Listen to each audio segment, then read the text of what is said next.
మనం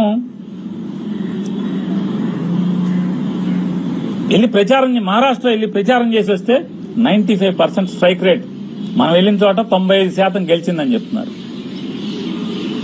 ఇక్కడ 100% strike rate అని చెప్పారు. వారు ఇంకోటి కూడా చెప్పారు, మీలో ఆయన మాట్లాడింది, కార్యకర్తల ఉద్యమిల్లారా, మీలో సత్తు ఉంటే, సరుకు ఉంటే మీరు ఎదగాలి, మీరు నాయకత్వం, మీరు నాకెందుకైనా కుదరదు, మీరే బాగా ఎదగాలి, ఎమ్మెల్యేలు అవ్వాలి. 100% స్ట్రైక్ రేట్ అప్పుడు ఎవడాడు ఎమ్మెల్యేలు మీ దగ్గర గెలిచింది? నుంచున్నది ఎవడాడు? ఏనాడన్నా జెండా మోసారా? జనసేన జెండా ఇప్పుడు మోసారా?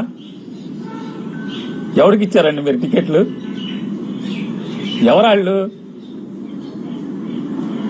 చంద్రబాబు నాయుడు గారు మేడలో ఈ జనసేనను బోర్డు వేసి పంపిస్తే గబగబా అని తీసుకెళ్లి నుంచోబెట్టుకున్నటువంటి మీరు కార్యకర్తల గురించి, ఉద్యమీల గురించి ఎదగండి. మీరు